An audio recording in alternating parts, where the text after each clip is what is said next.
प्रारब्ध के सभी दर्शकों को मेरा नमस्कार। मेरा नाम है संदीप आके सिंह और आज हमारे साथ हमारे अग्रज, हमारे फाउंडर और बहुत ही जानकार इंसान Shri Awanish P N Sharma ji. Awanish sir, बहुत स्वागत है आपका। जय श्री राम। जय श्री राम संदीप जी। प्रारब्ध के सभी दर्शकों को प्रणाम। जय जय श्री राम जी। दर्शकों, आज का जो हमारा विषय है, कल मायावती जी की बहुत अच्छी रैली, बड़ी रैली हुई और मायावती जी की राजनीति को अवनीश सर ने थोड़ा ज्यादा करीब से देखा है बनिस्बत हम सबके। और एक बात की तो मैं सदैव इनकी तारीफ करूंगा कि इन्होंने पिछले 8 साल में या पिछले 11 साल में, जब से मोदी जी का पदार्पण हुआ है, मायावती जी की राजनीति को एकदम सही सही सही उसका आंकलन किया है। ठीक है, भले ही उनकी सीटें कम होती रहीं, पर एज अ पर्सन उन्होंने मायावती जी को बहुत अच्छे से रीड किया, हम लोग को हमेशा साझा किया। तो मैं चाहूंगा कि आज अवनीश सर अपनी मायावती जी के प्रति जो उनके विचार हैं और जो उनकी रीडिंग है उनकी राजनीति की, वो आज हमें जरा बताएं। सर, उनकी कल रैली हुई है और बहुत दिन बाद वो बड़ी एक्टिव दिखी और उसमें उनमें मतलब रंच मात्र का भी कहीं कोई थकान या इस तरीके की चीज नहीं दिखी। वही मायावती दिखी जो पहले थी। तो कल की रैली से सबसे पहले कारण क्या रहा कल की रैली का, अवनीश जी? बिल्कुल। संदीप जी, आपने ऐसा विषय रखा है और इस पर लगातार बात होनी चाहिए। मैं अपनी बात जरा शुरू करता हूँ। आपने चूंकि जिक्र किया कि पिछले 11 साल मोदी सरकार के, तो चलिए 2014 में जिसको मैं कहता हूं कि राष्ट्रीय स्तर पर सांस्कृतिक सत्ता परिवर्तन हुआ और राष्ट्रवाद की अवधारणा ने राजनैतिक जमीन पर अपने खंभे गाड़ दिए 2014 से। उसी समय काल में यानी 11 साल में जरा देखा जाए कि अलग अलग जगहों के अलग अलग क्षेत्रीय छत्र उनकी भूमिका क्या थी, इंक्लूडिंग अपने आप को नेशनल पार्टी कहने वाली और देश पे 65 साल से ज्यादा राज करने वाली कांग्रेस। जब आप विपक्ष में होते हैं तब आपके असली चरित्र की पहचान होती है कि आप अपने देश का कितना सम्मान करते हैं, देश की प्रगति का कितना आदर करते हैं, देश की सेनाओं का, एजेंसियों का, देश की सामरिक क्षमता का, देश के दुश्मनों के सामने भारत की यानी अपने देश की मान, मर्यादा और प्रतिष्ठा की आप कितनी चिंता करते हैं। आपके दरअसल चरित्र की असली पहचान तब होती है। 11 साल नरेंद्र मोदी सरकार के, संदीप जी और मायावती जी, अगर इनका हम आकलन कर लेना तो हमें ये पता लग जाएगा कि अगर आप चिराग लेके, लालटेन लेके, वो आरजेडी वाला नहीं, एक अच्छी लालटेन लेके, सर्च लाइट लेके भी अगर भारत की राजनीति के मौजूदा परिदृश्य में विपक्ष के खेमे में कोई राष्ट्रवादी राजनीति करने वाला चरित्र खोजेंगे तो that is only Mayawati. Mayawati ji के अलावा और कोई आपको नजर नहीं आएगा। और ऐसा नहीं है कि मैं बहुत बड़ा प्रशंसक हूं इसलिए मायावती का, मैं तथ्य गिना रहा हूं। देश की सेना का कोई शौर्य हुआ हो, कोई ऑपरेशन हुआ हो, कोई सर्जिकल स्ट्राइक हुई हो, इंक्लूडिंग रिसेंट ऑपरेशन सिंदूर रहा हो, मायावती जी के ट्वीट्स देख लीजिए, उनके बयान देख लीजिए। और सिर्फ मायावती जी नहीं, मैं दावा करता हूं कि बसपा के किसी जिला कोऑर्डिनेटर स्तर के पदाधिकारी तक का भी कोई सार्वजनिक बयान ऐसा दिखा दीजिए जो हमारे देश की सेनाओं का अपमान करता हुआ आपको दिखाई दे, नहीं दिखाई देगा। मेरा दावा है कोई एक उदाहरण ऐसा नहीं रखेगा। अच्छा, इसके अलावा जब आज कांग्रेस पार्टी के नेतृत्व में जो वर्तमान विपक्ष है, मैं विपक्ष के चरित्र का जरा आकलन करते हैं और तभी मायावती के चरित्र का आकलन होगा राजनीतिक। साहब, इस समय सनातन को गाली देने का रिवाज है, हिंदू देवी देवताओं के अपमान करने का रिवाज तो पार्टियों से लेके और कोर्टों तक है, और वो भी अपनी जाति और अपनी निजी चीजें बता बता के है। इन पूरे 11 साल में एक भी ऐसी बात मायावती या मायावती जी की पार्टी के किसी नेता द्वारा आप बता दीजिए जो कही गई हो, जो सनातन का अपमान करती हो, जो किसी धर्म का अपमान करती हो, जो कहीं पर आपको इस तरह के नफरत का बीज बोते हुए नजर आती हो, नहीं आएगी, कभी नहीं आएगी। दूसरी चीज, एक अच्छे विपक्ष का काम क्या है? आज भी कांग्रेसी जब नरेंद्र मोदी की सबसे तीव्र आलोचना करते हैं तो वो अटल जी के शान में कसीदे पढ़ते हैं और कहते हैं स्वर्गीय अटल जी ने, हालांकि वो फर्जी तरीका बात है जिसको अटल जी ने अपने जीवन काल में ही नकार दिया था कि नहीं नहीं, उन्होंने दुर्गा कहा था इंदिरा को। ठीक है, आज स्थिति क्या हो गई है कि अगर सरकार अच्छे काम कर रही है तो भी उसकी आलोचना करनी है। मायावती जी अपवाद हैं, एकदम अलग हैं। जब भी केंद्र सरकार हो, चाहे वो जिस प्रदेश की राजनीति करती है, उत्तर प्रदेश, वहां केंद्र स्तर पर या राज्य स्तर पर कोई भी अगर अच्छा काम हुआ है, चाहे उनके समाज के लिए हुआ हो, जिस समाज को वो रिप्रेजेंट करती हैं, या देश में कोई अच्छा काम हुआ हो, कोई मिसाइल का परीक्षण हुआ हो, आप देख लीजिए, कोई हमारा जो है वो अंतरिक्ष कार्यक्रम हुआ हो, तब आप देख लीजिए मायावती जी के ट्वीट। मैं चाहता हूं ये वीडियो देखने के बाद लोग थोड़ा समय खर्च करें और एक्स प्लेटफॉर्म पे जाएं और मायावती जी के हैंडल को थोड़ी देर बारी बारी से सर्व करें, आपको सकारात्मक बयान लेंगे। तो ये राष्ट्रीय चरित्र, राजनीतिक चरित्र पिछले 11 साल में मायावती जी का दिखाई दिया। अब आते हैं कल की रैली पर। आपने पूछा कल की रैली क्यों, वाकई बहुत सारे लोगों के मन में सवाल है। और जो लोग मायावती जी के रैली में संख्या को लेके बड़ा अकबकाए हुए हैं ना, कह रहे हैं अरे बाप रे इतनी ज्यादा संख्या, साहब उनको फिर बसपा की राजनीति का पता नहीं। ये अलग बात है कि 2017 के विधानसभा चुनाव में 22.23% वोट परसेंटेज था। जब अखिलेश यादव की सरकार गई है और प्रचंड बहुमत से भाजपा की सरकार आई है, योगी जी मुख्यमंत्री बने हैं, 23.23% उनका वोट शेयर था। यह अलग बात है कि 2022 में वो केवल 18% रह गया, माफ कीजिएगा 13% रह गया, अगर मैं गलत नहीं हूं। मैं अभी चेक कर लेता हूं, बात आगे जारी रखते हैं। अब सवाल ये होता है कि आखिर 2017 में जो 23% वोट था और 2018 में लगभग 10% वोटों की कमी आई मायावती जी के वोट शेयर में, तो अब सवाल ये था कि भैया ये वोट गए कहां, ये वोट कहां गए।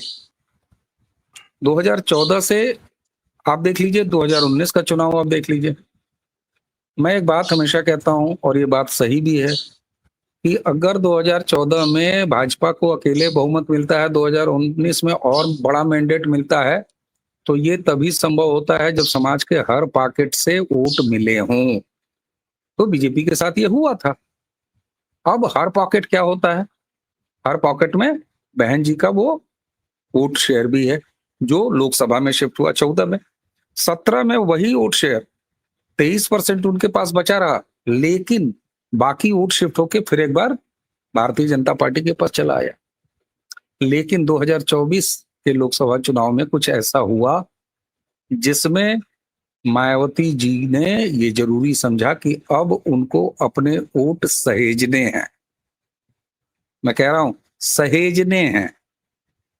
2019 का एक एक्सपेरिमेंट सपा के साथ, उसके बाद उनको अपने वोट सहेजने की और ज्यादा आवश्यकता होती है। जब आप डायन को अपना घर दिखा देते हैं, 2019 में मायावती जी ने राजनीतिक एक ऐसा निर्णय लिया जिसमें साइकिल पर सवार एक डायन ने, जो वोटों के और लोकतंत्र का डायन है, उसने मायावती जी के वोट बैंक का घर देख लिया था। मायावती जी ने 2027 में स्थिति न रहे, वापस 23% आए, भले भाजपा को प्रचंड बहुमत तब भी मिल जाए, लेकिन डायन के पास अपने एक वोट नहीं रहने देना चाहती। कल की जो रैली थी, मायावती जी अपने वोटर को सहेज रही हैं और अब पीडीए में से जो डी था वो अखिलेश यादव की झोली से गायब हो चुका है। और एक ट्रेंड मैं आपको बता रहा हूं, दरअसल राष्ट्रवादी राजनीति जब आई, और चूंकि बहन जी की प्राकृतिक राजनीतिक शैली जो है वो राष्ट्रवादी है, मैंने बहन जी को उनके 2 टर्म मुख्यमंत्री में देखा है, काम करने की स्टाइल भी देखा है, उनके समय के भ्रष्टाचार को भी देखा है, सब देखा है, लॉ एंड ऑर्डर को भी देखा है, अपीजमेंट वो कभी नहीं करती ये भी देखा है, लोगों को याद रहना चाहिए। अधिकारियों से उन्होंने काम लिया है, भरपूर लिया है। हालांकि हर तरह के काम लिए हैं, थोड़े हरे रंग के भी लिए हैं, थोड़े नीले रंग के, थोड़े पीले रंग के, थोड़े सफेद रंग के, थोड़े काले रंग के। तो बहन मायावती का अब ये जो प्रदर्शन है रैली का, जिसमें अपार भीड़, और ये सहेजने का काम है। और एक चीज और मैं आपको बता दूं, कल मैं भी लखनऊ की सड़कों पर निकला था, आप भी लखनऊ की सड़कों पर निकले थे। आप मैसेजिंग देखिए बहन जी, मैसेजिंग कैसे करती हैं। उन्होंने क्या-क्या बोला, मैं उस पर आऊँगा अभी, ज़रूरत भी है। लेकिन ये हम दोनों लोगों का आँखों देखा हाल है ना। लखनऊ में लाखों की और मायावती जी के कल की विशाल भीड़, इतनी बड़ी भीड़ के बाद भी आप हम विधानसभा मार्ग से भी गुजरे, आप उसी क्षेत्र से मायावती जी के घर की तरफ से आप आ रहे थे, मैं भी इधर विधानसभा की तरफ से गया। कहीं सड़कों पर कोई अराजकता आपको दिखी? नहीं दिखी। रमाबाई अंबेडकर मैदान में लाखों लोग बहुजन समाज पार्टी के कार्यकर्ता डटे हुए हैं। मैं तो रेलवे स्टेशन भी गया, यातायात का सबसे मुख्य साधन। याद कीजिए किस तरह की दुर्घटना हुई थी मायावती जी के इसी तरह की एक रैली में, लखनऊ के उसी स्टेशन पे। लेकिन कहीं कोई आपको अभद्रता दिखी? नहीं दिखी। अनियंत्रित भीड़ दिखी? नहीं दिखी। मायावती जी ने न सिर्फ अपने वोट को सहेजा, बल्कि कल राजधानी में लोगों को ये संकेत भी दे दिया कि बसपा का कार्यकर्ता जब सड़क पर होता है, तो लाल टोपी लगा के गुंडई नहीं करता। लोगों को समाज में ये भय नहीं चला जाता कि अरे बाप रे बाप, अगर ये सत्ता में आ गए तो क्या होगा। ये यस, बड़ी बात। स्थिति जनता के बीच में कब आती है? जब सपा की कोई रैली होती है। बिहार में आरजेडी जब सड़क पर उतरती है। तो बहन जी ने अपने वोटर वर्ग को संयम सिखाया और उन्हें कहा कि विचलित नहीं होना है। डायन का घर देख लिया है, मत देखो, वापस आ जाओ, मेरे पास वापस आ जाओ। और अगर मायावती के वोटर 17 की तरह उनके पास वापस चले गए 23.23% तो आप मुझे 27 का चुनाव उसी तर्ज पर बताइएगा जैसे 2017 का विधानसभा चुनाव का रिजल्ट आया लखनऊ में। यानी जी, जी। भारतीय जनता पार्टी को अनन्य। अब कुछ लोग कहेंगे उन्होंने तारीफ की, मोदी की भी, योगी की भी, काम की तारीफ की उन्होंने। बहुत सारे लोगों ये भी कहेंगे कि अखिलेश को घसीटा। हाँ, उन्होंने पूछा कि कासगंज जिले का नाम क्यों बदला, और एक ही थोड़ी ना है, तमाम ऐसी चीजें हैं। आप कहें तो फिर आगे जी। कुछ और बात।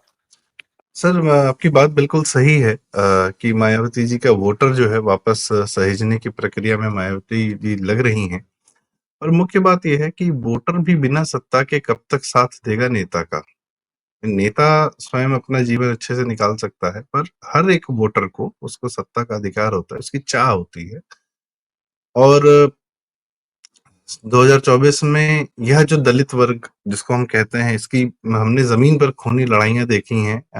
सब समाजवादी पार्टी भाई मैक्सिमम रूप से तो समाजवादी पार्टी ही सत्ता में रही, और जो इन लोगों पर अत्याचार हुआ, मुख्य रूप से ये लोग पॉलिटिकल फोर्स बन के आए अगेंस्ट समाजवादी पार्टी की जो पॉलिटिक्स है। और बाद में आपने बिल्कुल कहा कि जिस प्रकार से मुसलमान नेताओं को बिल्कुल तवज्जो नहीं दिया मायावती जी ने, जबकि वो एकदम तैयार बैठे, क्योंकि उनके लिए ओबीसी से ज्यादा जरूरी है दलित वर्ग। मायावती जी ने कभी बड़ा सस्ता काम भी नहीं किया, बड़ा जो आसान हो सकता है कि मुस्लिम वोट बैंक उनके साथ आने के लिए, उनको सत्ता में ले जाने के लिए, उनकी पालकी ढोने के लिए तैयार बैठा है। पर कि मोदी जी को गाली देके या योगी जी को गाली देके या दो चार शब्द बोलकर वो मुस्लिम वोट बैंक को अपनी तरह कर लें, जो राहुल गांधी और बाकी तेजस्वी वगैरह लगातार करते रहते हैं। तो इस वोटर को बिना सत्ता दिलाए मायावती जी इसे सहेजेंगी कैसे? ये जरा आप हमें समझाएं कि ये क्या प्रक्रिया होगी। बिल्कुल बिल्कुल बिल्कुल। देखिए, राष्ट्रवादी राजनीति करना कोई पेटेंट केवल भारतीय जनता पार्टी के फेवर में तो है नहीं, ऐसा तो मेरी जानकारी में नहीं। बिल्कुल। मैंने तब से जब राष्ट्रवादी चरित्र राजनीति करने का मायावती जी का गिनाया, और आपका बड़ा जेन्युइन सवाल है। कोई भी कमिटेड वोटर जो होता है किसी भी पार्टी का, उसे अपनी सरकार चाहिए होती है। कार्यकर्ता को भी अपनी सरकार चाहिए होती है, निश्चित तौर पर चाहिए होती है। ऐसे में आपका सवाल बेहद जेन्युइन हो जाता है कि साहब आप कह रहे हैं कि 17 वाली स्थिति ये वापस हासिल कर लें, ये मैसेजिंग कर रही हैं, तो 23% इनके पास आ जाएंगे। फिर भी सत्ता अगर इनके पास नहीं रहेगी तो फिर क्या होगा? मैं याद दिलाना चाहूंगा, मेरे पास वो बाइट है, अब क्या दिखाया जाए, उसको जिक्र कर रहा हूं। 19 का चुनाव आ रहा था, मुलायम सिंह जी का अंतिम भाषण था लोकसभा में। सोनिया बिल्कुल बगल में बैठी हुई थी।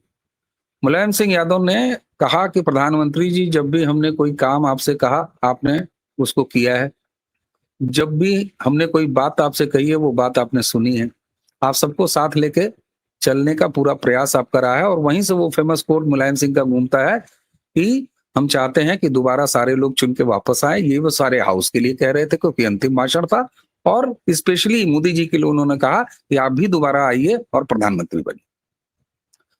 उसमें से 2 लाइन निकालिए, आप सबकी बात सुनते हैं, आपने सबके काम किए हैं। ये 2 ऐसे चरित्र हैं जिसको मैं 100% उतरता हुआ उत्तर प्रदेश के मुख्यमंत्री योगी आदित्यनाथ जी के अंदर पाता हूं।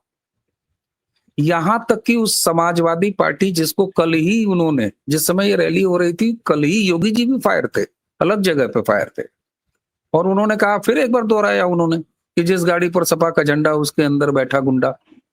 ये फिर वो कह रहे थे। लेकिन काम के मामले में मैं आपको अपने निजी सूत्रों के हवाले से और कुछ जो पब्लिक में संकेत जाते हैं, उनका भी जिक्र कर देता हूं।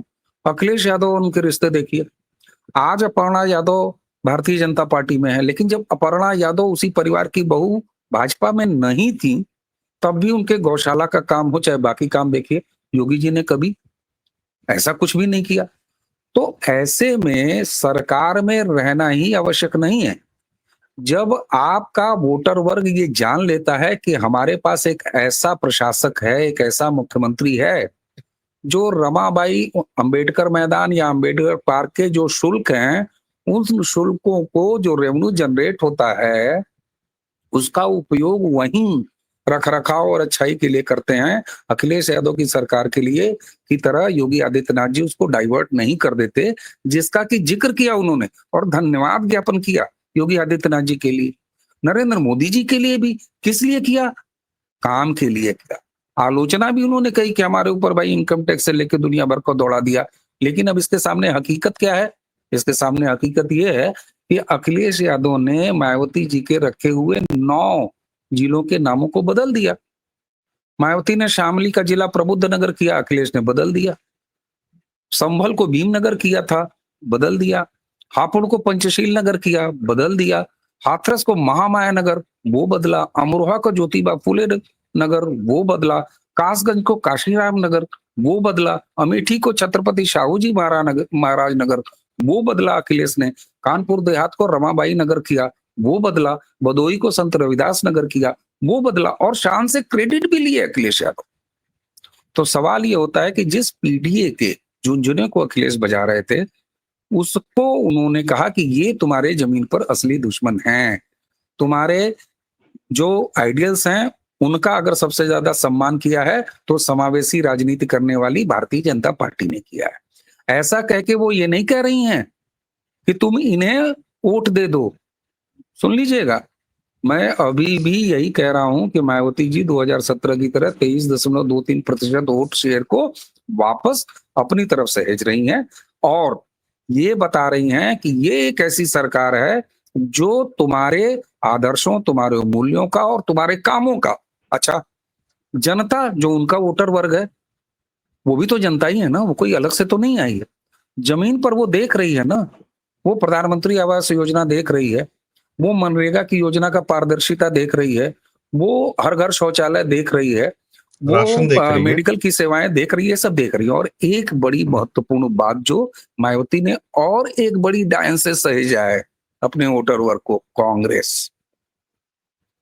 वो कांग्रेस जो हाथ में एक फर्जी चूरन की किताब लेकर उसको संविधान का किताब बताती है, और बहुजन राजनीति के सबसे बड़े आदर्श पुरुष और शिखर पुरुष अंबेडकर साहब का नाम दिन में 5 वक्त जपती है, काम ठीक उल्टा करती है, और उसकी वजह से आपको 2024 जैसा एक लोकसभा का रिजल्ट तक हासिल हो जाता है, जिसको लेके आप काफी फिक्रमंद रहते हैं।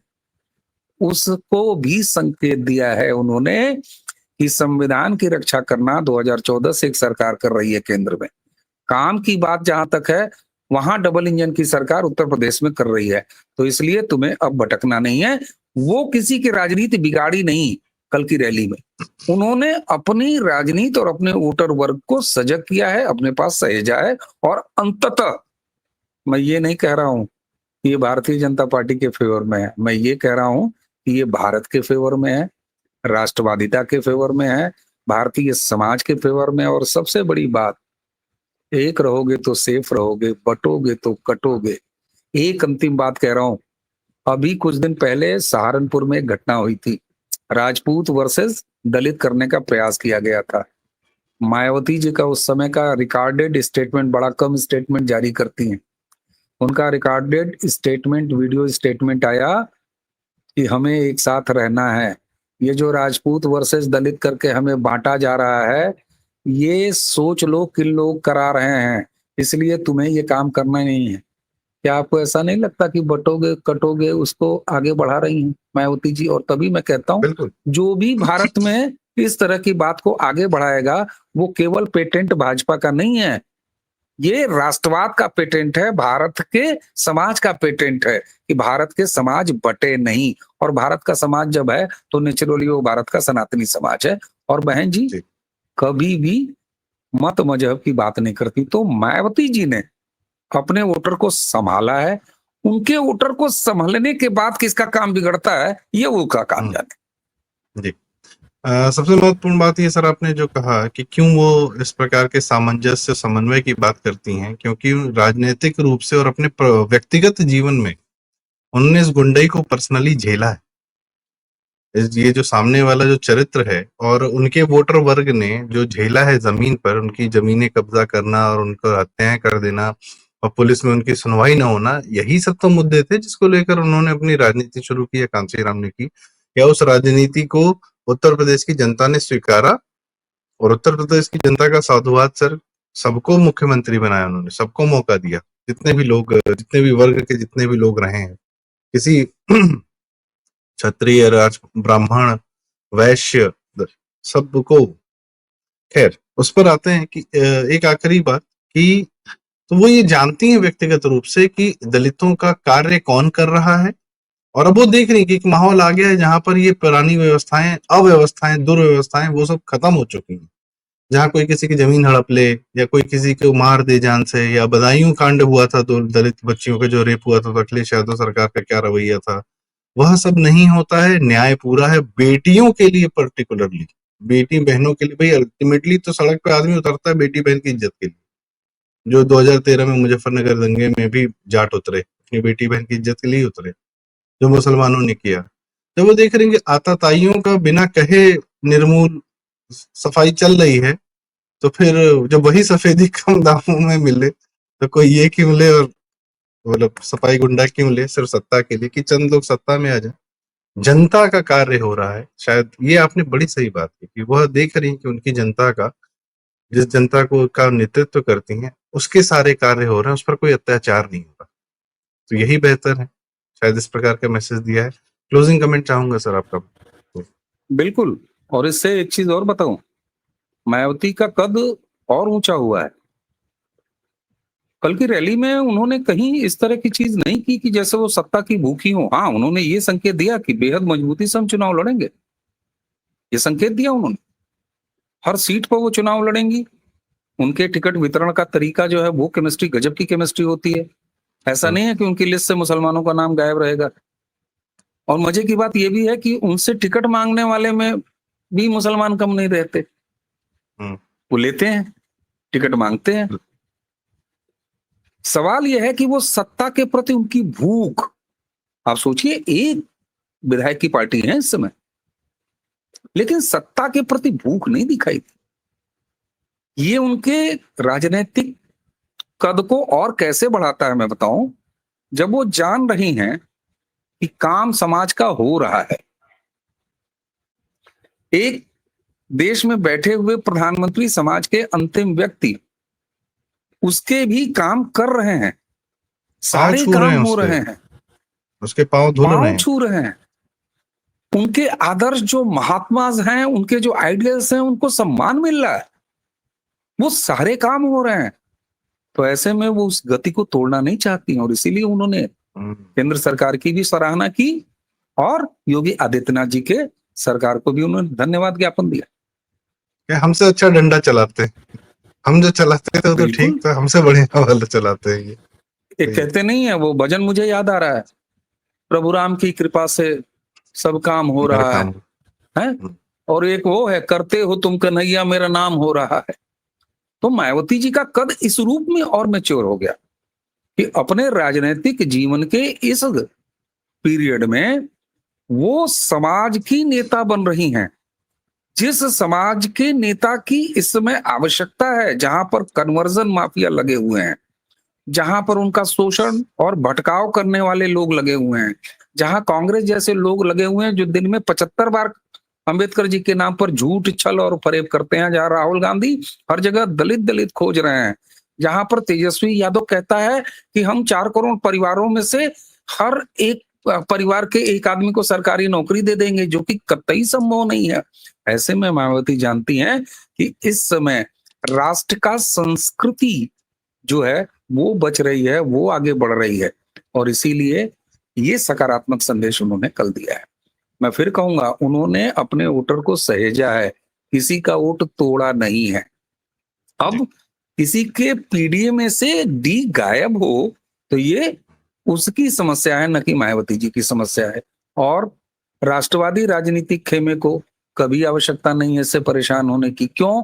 क्योंकि अगर मैं चुनावी बात ही कर दूं तो बार बार कह रहा हूं, 17 में जब 23% था उनके पास तो आपको प्रचंड बहुमत मिला, 22 में जब कम हुआ तो किसकी सीट थोड़ी सी बड़ी वो भी आप देख लीजिए। अगर 27 में ये फिर वापस मायावती के पास गया तो फिर प्रचंड बहुमत किसके पास वो नंबर रिगेन हो जाएगा, ये भी आप जान लीजिए।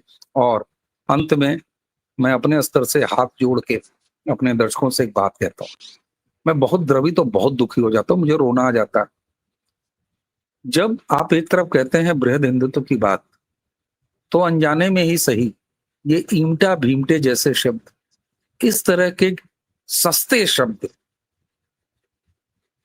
कभी भी अपने इन हिंदू भाइयों के लिए इस्तेमाल मत कीजिए, गलती से भी इस्तेमाल मत कीजिए। ये वो शब्द हैं जो लेफ्ट और कांग्रेस इकोसिस्टम ने बाजार में उतारे हैं और ये बांटने का काम करते हैं।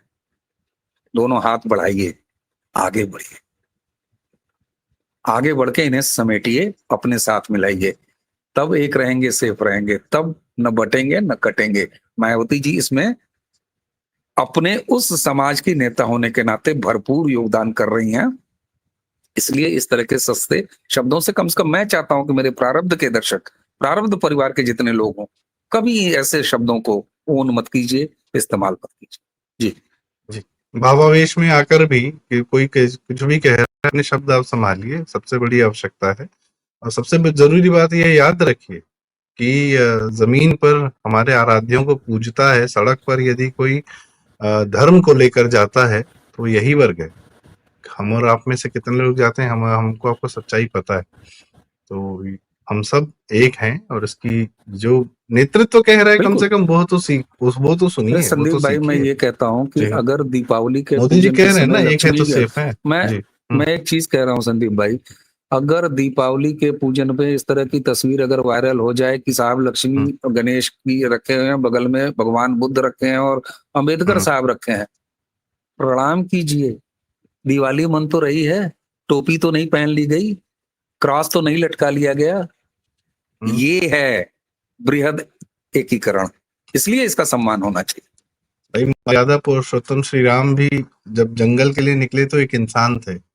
अपने कर्म से जब लोगों के लिए कार्य किया, उन्होंने जंगल जंगल घूमा, तो लोग जुड़े, जनजातियां जुड़ी, तो वो भगवान हुए। तो किसी इंसान को थोड़ी देर के लिए भगवान समझ लेना, समझने दीजिए, सबके अपने भगवान होते हैं, होने दीजिए अपने अपने भगवान। और सनातन की खूबसूरती यही है कि सबके भगवानों का सम्मान है और एक साथ है, एक ही पूजा घर में। तो निश्चिंत रहिए। लोग तो साईं बाबा को भी रख लिए अपने पूजा घरों में, फिर क्या बात कर रहे हैं।